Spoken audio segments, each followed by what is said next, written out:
नमस्कार दोस्तों, मेरा नाम है दीपक एंड स्वागत है आपका हमारे चैनल मार्केट वक्त में। बात करेंगे इस वीडियो में पेटीएम के बारे में। देखो पेटीएम के रिजल्ट आ गए, उसको हम लोग बहुत ही आसान भाषा में समझेंगे, मोटा मोटा उसका जो हम लोग मेन पार्ट को समझेंगे और उसके चार्ट को एनालाइज करेंगे फ्यूचर की पोजीशन को समझने के लिए। तो अगर आप हमारे चैनल पे नए हैं तो चैनल सब्सक्राइब कर ले ऐसे ही रेगुलर वीडियोस के लिए। अब देखो पेटीएम की बात करें यानी कि 197 की बात करें तो 952 का भाव आपको इसका देखने को मिल रहा है। इसकी हाल ही में ही लिस्टिंग हुई थी। पिछले 5 दिनों में देखो तो लगभग हमें 3% की तेजी देखने को मिल रही है और पिछले एक महीने में 24% से डाउन है। और पिछले एक साल की बात करें यानी कि जब से लिस्टिंग हुई है लगभग हमें ऑलमोस्ट 39% की ही तगड़ी गिरावट हमें देखने को मिल चुकी है। यानी कि ऑलमोस्ट 1800 से स्टॉक गिर के यहाँ पे हमें लगभग रिसेंटली इसने जो लो बनाया था वो ऑलमोस्ट 893 के आसपास का बना था। देखो इतनी भारी गिरावट आई थी और ये बोला जाता है कि स्टार्टअप इंडिया का सबसे बड़ा आईपीओ था, बट उसके बाद से ही बहुत ही खतरनाक हमें इसमें गिरावट भी देखने को मिली। अब चलते हैं इसके जो अभी रिजल्ट आए हैं उसको समझने की कोशिश करते हैं। तो देखो यहाँ पे मैंने एक आर्टिकल आके रखा है टाइम्स ऑफ इंडिया का। यहाँ पे लिखा हुआ है कि Paytm Q3 result revenue up 89% to 1456 crore, losses down. ठीक है, यहाँ पे मोटा मोटा लिखा गया, समझेंगे सारी बातों को। अब देखो यहाँ पे लिखा गया कि जो पेटीएम है उनका अगर रिजल्ट देखें यहाँ पे तो रेवेन्यू की बात करें, रेवेन्यू जो है वो यहाँ पे 89% से ईयर टू ईयर बेसिस पे जंप होकर 1456 करोड़ की है। एबिटा की बात करें तो एबिटा यहाँ पे लॉसेस जो है वो यहाँ पे 393 करोड़ फ्रॉम द 488 करोड़ से यहाँ पे कम होते हुए यहाँ पे नजर आ रहा है। ठीक है, अब देखो यहाँ पे और एक चीज देखो, आप जो मोटा चीज लिखा हुआ है यहाँ पे, the company also show in its average monthly transaction use 64.4 million and a GMP यानी कि gross market value of 2.5 lakh crore. ये भी ठीक ठाक यहाँ पे नजर आ रहा है। ठीक है, यहाँ पे देखो कैसे आप पूरा समझो यहाँ पे किस तरह से कंपनी का बिजनेस है। कंपनी कोई एक बिजनेस नहीं करती, कंपनी का अलग अलग वर्टिकल में अलग अलग यहाँ पे हमें प्रॉफिट लॉसेस देखने को मिलता है। ठीक है, तो कंपनी का revenue from the payment service की बात करें तो consumers was 60% at 406 crore while the revenue from payment service to merchandise. ठीक है, ये मर्चेंटाइज को थोड़ा सा आ रही है, यानी कस्टमर से तो यहाँ पे बढ़ते हुए नजर आ रहा है। और जो मर्चेंटाइज है जो कि इनका हालांकि मेन बिजनेस भी यही हो सकता है, जहां से 117% की जंप देख के 586 करोड़ की यहाँ पे हमें देखने को मिल रही है। The cloud and the commerce service also show its revenue jump by the 64% to 339 crore. यहाँ पर भी इनका ये ओवरऑल हमें ठीक ठाक दिख रहा है। ठीक है, अब यहाँ पे देखो यहाँ पे इनके फाइनेंशियल सर्विस की बात लिखी गई है जो कि आपके पेटीएम मनी है। बिकॉज जो मुझे लगता है ना, जो पेटीएम मनी है ना, ये वाले जो सेक्टर है आपको ज़्यादा ही अच्छी इनको प्रॉफिट दिला सकती है, पेटीएम बैंक वगैरह भी, रादर देन जो कि पेटीएम ऑलरेडी जो है जो कि जिस कंपनी में हम समझते हैं। यहाँ पे जो लिखा है कि पेटीएम डिस्ट्रीब्यूट 4.4 मिलियन लोन्स, यानी कि देखो लोन्स बहुत ही प्रोवाइड किया, बट देखो लोन्स देना सबसे ईजी काम है, उसको रिकवर करना सबसे ज़्यादा मुश्किल है।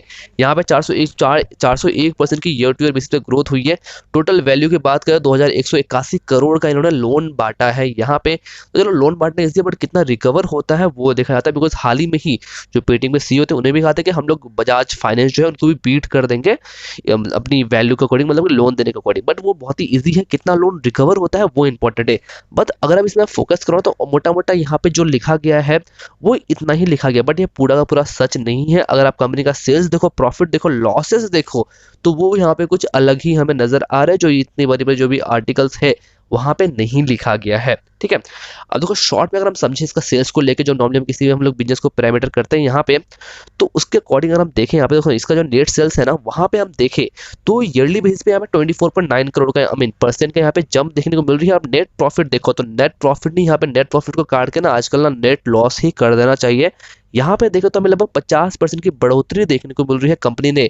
अगर हम 2020 से कंपेयर करें तो लगभग ऑलमोस्ट 780 करोड़ का यहाँ पे नेट लॉस रिपोर्ट किया है, जो कि प्रीवियस ईयर पे 519 करोड़ का था।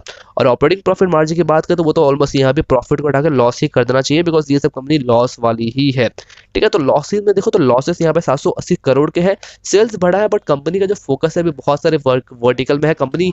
हालांकि एक चीज़ फोकस तो करने वाली यहाँ पे है नहीं, बहुत सारी चीज़ें फोकस करेगी अपने यहाँ पे रिजल्ट देखने के लिए, यहाँ पे प्रॉफिट निकालने के लिए, बट प्रॉफिट है ही नहीं, बिल्कुल भी नहीं है। ठीक है, और इसी वजह से हमें स्टॉक में भी एक अच्छी खासी गिरावट ही यहाँ पे देखने को मिल रही है। बट अब चलते हैं इसका हम लोग चार्ट की, इसमें हम क्या कर सकते हैं। तो देखो ये चार्ट की हम बात करें ना, अगर एक सीधा सीधा मोटा लाइन में बताओ इसमें क्या कर सकते हो, इसमें सीधा सा जवाब है कि कुछ ना करो तो बेटर है। बिकॉज देखो जब कंपनी की लिस्टिंग हुई थी यहाँ पे 1950 में इसकी ओपनिंग हुई थी, और वहीं से देखो तो सीधा सीधा ये गिरते हुए नजर आया था। 22 नवंबर की बात करें तो लगभग 1271 रुपये का लो बनाया था हमने। यहाँ पे छोटी सी एक बाय की पोजीशन आपको बताई भी था कि यार देखो 1200 के आसपास एक अच्छा वैल्यू है, वहाँ पे आप बाय कर लो। ऑलमोस्ट 1500-1700 के आसपास आए तो आप बेचना, तो वहाँ पे हमने ऑलरेडी प्रॉफिट बुक किया था। उसके बाद देखो तो हम स्टॉक में कंटिन्यू एक अच्छा खासा गिरावट ही देखने को मिली और अभी आप देखो तो स्टॉक कंटिन्यू यहाँ पे गिरते ही हुई नजर आ रहा है और एक नया लो इसने बनाया था लगभग यहाँ पे 25 जनवरी 2022 को एंड वो था यहाँ पे 875 रुपए का, यानी कि देखो 875 रुपए यानी कि 1000 का लेवल जो था उसको भी ब्रेक किया और 900 का लेवल भी ब्रेक करके 875 का लो बनाया। बट जो क्लोजिंग दी वो 914 के ऊपर क्लोजिंग दी, यानी कि 900 रुपए का अभी हमें एक छोटा सा बहुत ही स्ट्रांग नहीं बोलूंगा बट एक वीक यहाँ पे एक सपोर्ट हमें देखने को मिल सकता है। बट अगर इसमें मुझे लगता है कि इसमें गिरावट और भी हो सकती है, ठीक है, बिकॉज अभी देखो तो यार 1900 का स्टॉक यहाँ पे 900 ही मिला वो अलग बात है, बट कंपनी का ना यहाँ पे कोई प्रॉफिट है ना कुछ और है, तो मैं उस बेस पर अगर मैं बात करूँ तो फ्रेश पोजीशन की राय तो बिल्कुल भी नहीं है। बट अगर आपकी ऑलरेडी पोजीशन बनी हुई है तो मैं कहूंगा अभी के लिए आप 875 रुपए के नीचे का एक ट्रायल स्टॉप लॉस रख सकते हैं।